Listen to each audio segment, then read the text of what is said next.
Baik, Assalamualaikum warahmatullahi wabarakatuh. Salam sejahtera bagi kita semua. Pada kesempatan kali ini, kami kelompok satu akan mempresentasikan tentang kontrak langsam pada industri konstruksi.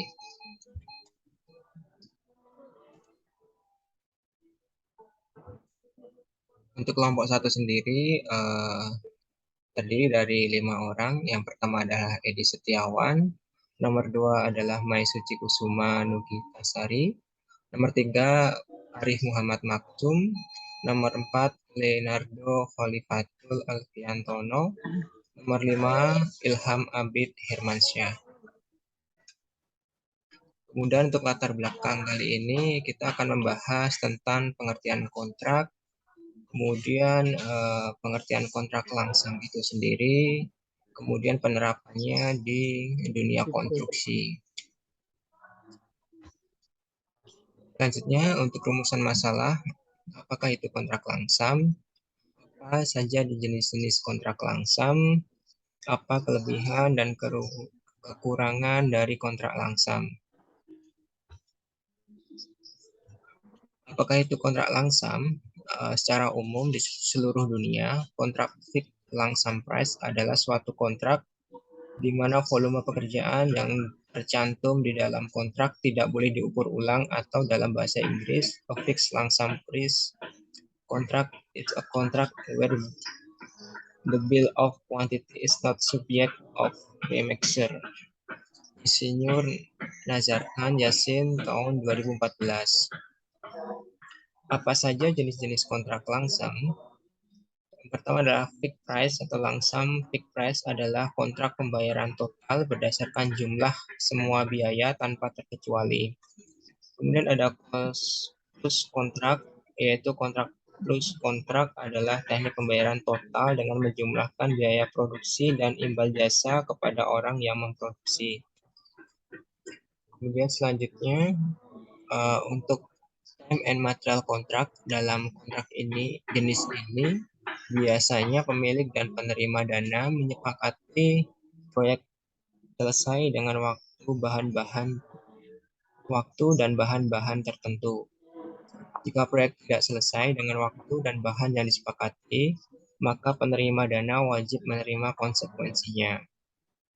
Untuk unit pricing kontrak, dalam kontrak ini biasanya penerima dana melaksanakan proyek dulu dengan biaya pribadi, setelah itu menetapkan harga jual per unit kepada pemesannya.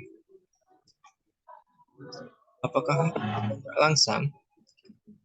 Untuk kelebihan kontrak langsam, yang pertama, meminimalisasi kendala finansial.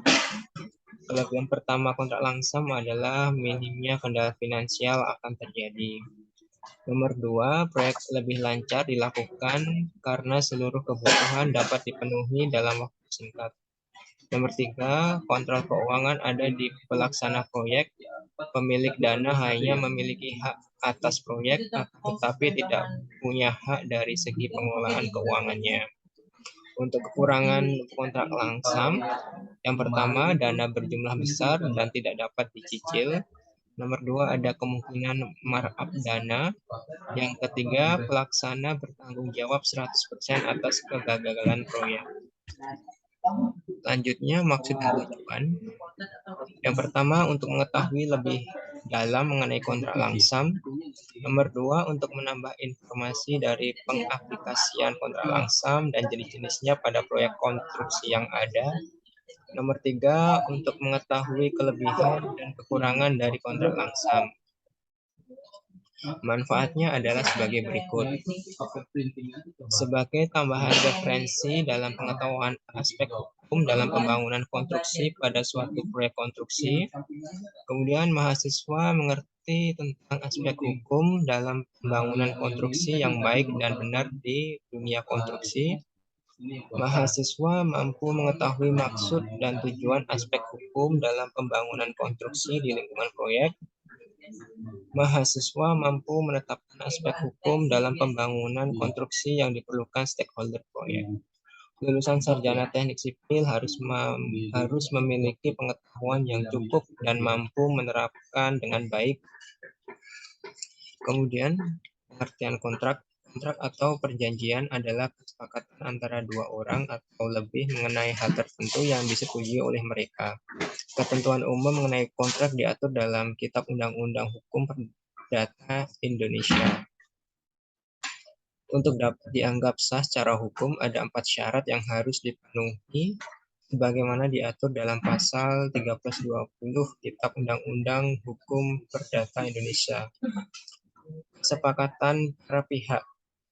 Kesepakatan para pihak mengenai hal tertentu yang dapat ditentukan secara jelas sebab atau clause yang diperbolehkan secara hukum. Jenis-jenis kontrak industri konstruksi. Menurut Peraturan Pemerintah Republik Indonesia Nomor 29 Tahun 2000 tentang penyelenggaraan jasa konstruksi, pada bab 3 kontrak kerja konstruksi pasal 20 ayat 3, jenis kontrak berdasarkan bentuk imbalan yaitu kontrak langsam, kontrak harga satuan atau unit price, kontrak gabungan langsam dan harga satuan, kontrak terima jadi atau turnkey, kemudian yang terakhir kontrak persentase.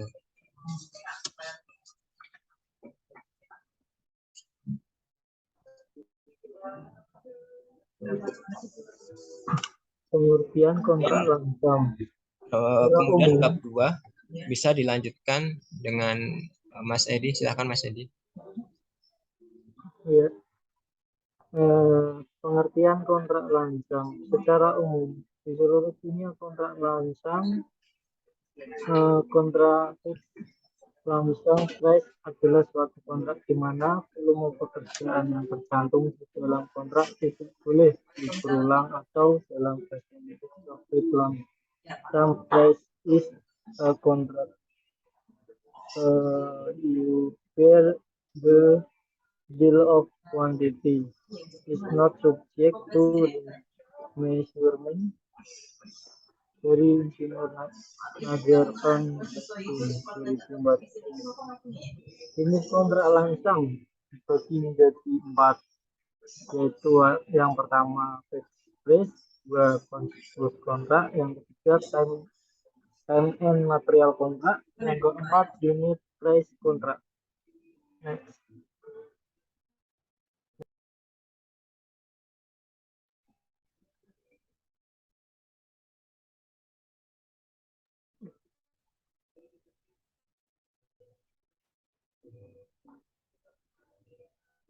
Kelebihan kontrak langsam, kelebihannya kontrak langsam meminimalisasi kendala finansial, kedua proyek lebih lancar dilakukan, yang keempat kontrol keuangan ada di pelaksanaan proyek. Kekurangan kontrak langsam yaitu yang pertama dana berjumlah besar dan tidak dapat hasil, yang kedua dana kemungkinan markup dana, tiga pelaksanaan bertanggung jawab 100%.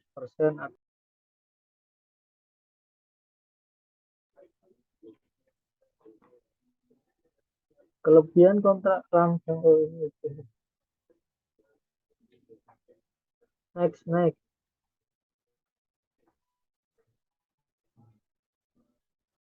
Perbedaan indikator kontrak langsam dan unit price. Kontrak langsam diuraikan dalam pasal 51 ayat 1 Perpres 70, yaitu kontrak pengadaan barang atau jasa atas penyelesaian seluruh pekerjaan dalam batas waktu tertentu, bagaimana ditetapkan dalam kontrak dengan ketentuan sebagai berikut. Yang A, jumlah harga pasti dan tetap serta tidak dimungkinkan penyesuaian harga. Semua resiko sepenuhnya ditanggung oleh penyedia barang atau jasa.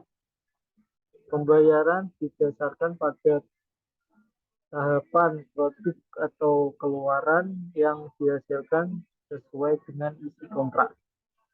Sifat pekerjaan berorientasi pada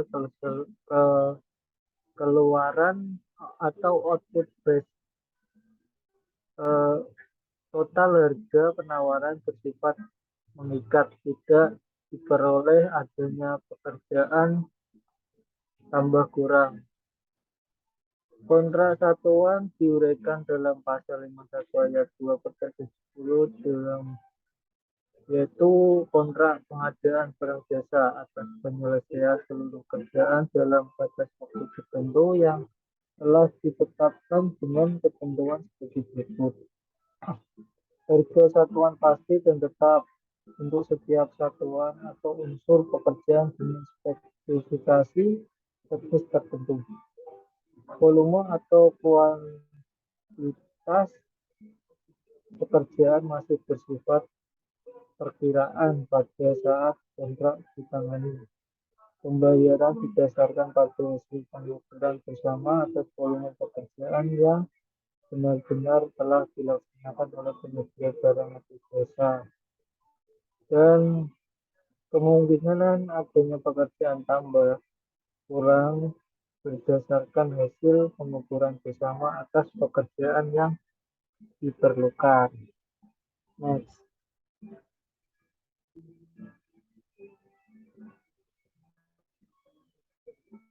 Next. Udah.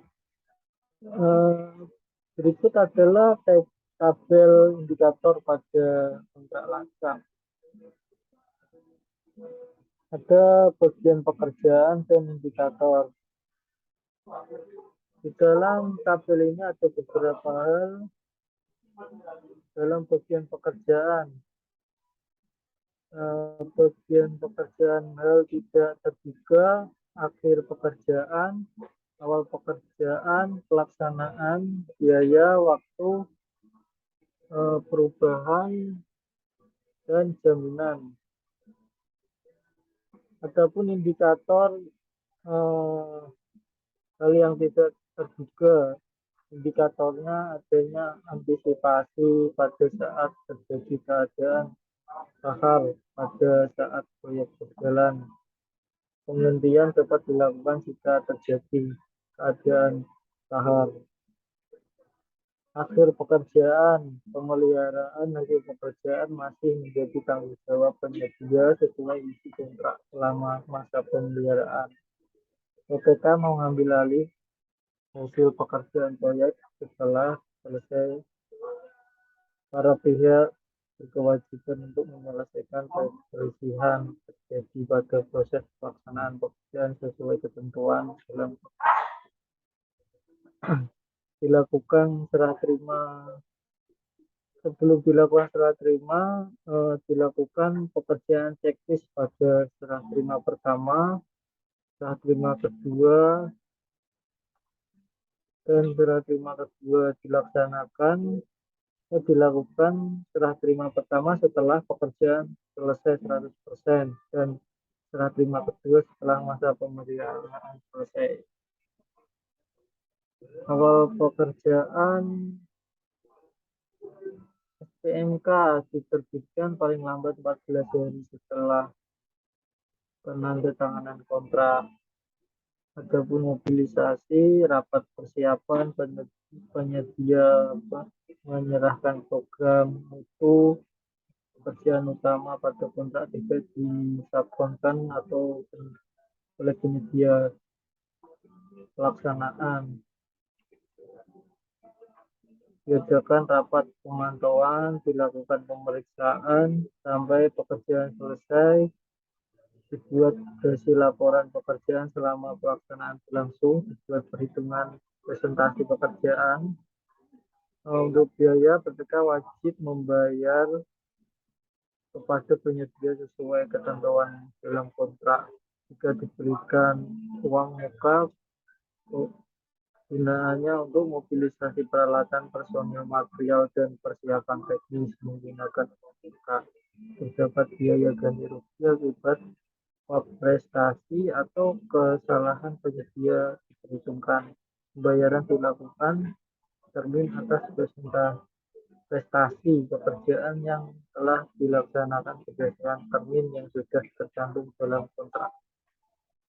Waktu mulai pelaksanaan sesuai yang tercantum dalam SPMK, penyelesaian pekerjaan sesuai jadwal ditentukan pada kontrak, denda diberikan jika tidak dapat menyelesaikan pekerjaan yang direncanakan sesuai kontrak, kesalahan dan kelalaian penyedia. Jika terjadi keterlambatan pelaksanaan, diberikan peringatan pertama, kedua, dilakukan pemutusan kontrak.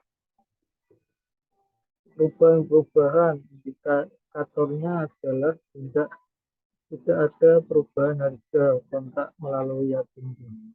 Perubahan dalam pelaksanaan bukan dalam hal tambah kurang. Tidak terjadi pekerjaan tambah kurang baik dari pelaksanaan maupun perubahan pada mutual check, jaminan ataupun jaminannya indikatornya ada jaminan pelaksanaan 5% dari harga kontrak dengan masa berlaku jaminan sampai dengan serah terima pertama.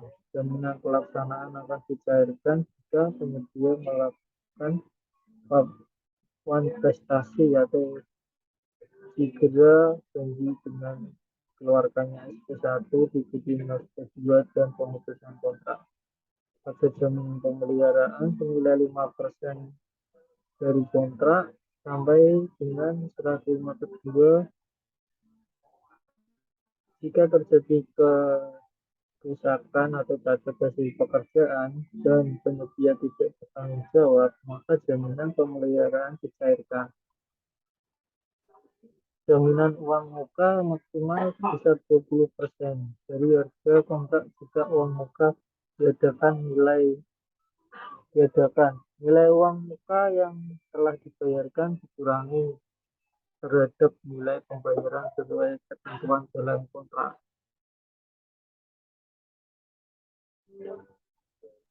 Baik, aku lanjutin, Mas. Ya, selanjutnya dilanjutkan oleh Mas Arif. Baik, terima kasih. Berikut adalah tabel indikator pada kontrak langsam. Untuk awal pekerjaan, SPNK diterbitkan paling lambat 14 hari setelah penatangan kontrak. Mobilisasi dilaksanakan dalam 30 hari sejak diterbitkan SPMK. Rapat persiapan dilakukan paling lambat 7 hari setelah diterbitkan SPMK. Penyedia menyerahkan program mutu dan rapat persiapan. Kerjaan utama pada kontrak tidak disubkontrakkan oleh penyedia. Untuk pelaksanaan, diadakan rapat pemantauan untuk membahas perkembangan pekerjaan, dilakukan pemeriksaan bersama pihak PPK dan penyedia. Jika diperlukan, bisa terjadi pekerjaan tambah kurang, dibuat laporan hasil pekerjaan selama pelaksanaan berlangsung, dibuat perhitungan prestasi pekerjaan. Untuk biaya, PPK wajib membayar kepada penyedia sesuai dengan ketentuan dalam kontrak. Ada rincian harga kontrak dari penyedia sesuai yang tercantum. Jika diberikan uang muka, kegunaannya untuk mobilisasi peralatan, personil, material, dan persiapan teknis menggunakan uang muka. Terdapat biaya ganti rugi akibat prestasi atau kesalahan penyedia diperhitungkan.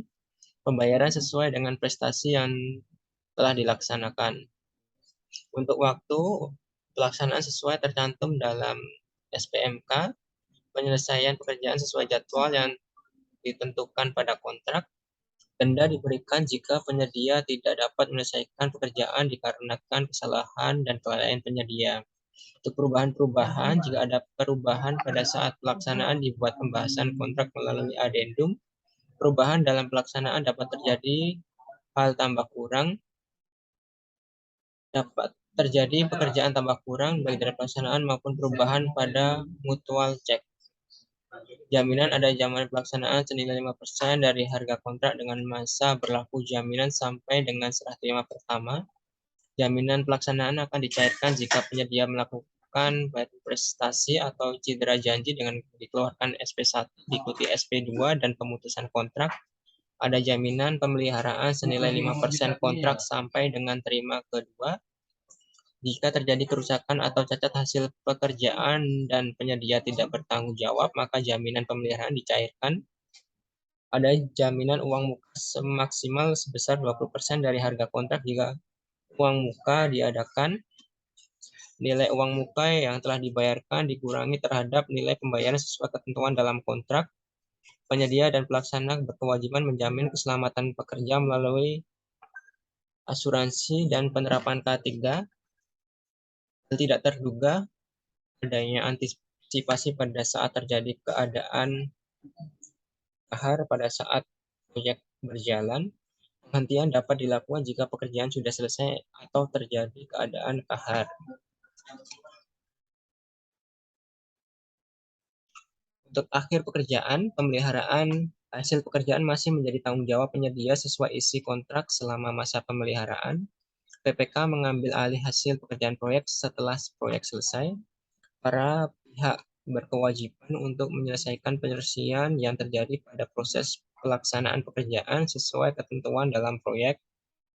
Pemeriksaan hasil pekerjaan meliputi checklist pada serah terima 1 dan serah terima kedua. Mungkin di sini salah judul ya. Yang benar itu bukan, yang benar adalah tabel indikator pada kontrak harga satuan. Kalau di judul yang besar ini adalah kontrak langsam. Jadi yang benar adalah indikator pada kontrak harga satuan. Kemudian bab 3 kesimpulan. Sehingga dapat disimpulkan bahwa kontrak langsam adalah suatu kontrak di mana volume dalam kontrak tidak boleh diukur ulang dan tidak diberlakukan adanya pekerjaan tambah atau kurang selama tidak ada perubahan desain dari desain awal saat pelelangan, serta semua risiko yang mungkin terjadi selama proses pelaksanaan sampai penyelesaian pekerjaan sepenuhnya menjadi tanggung jawab penyedia jasa. Kemudian kontrak langsam memiliki resiko lebih besar mengalami kerugian jika dibandingkan dengan kontrak unit price atau harga satuan.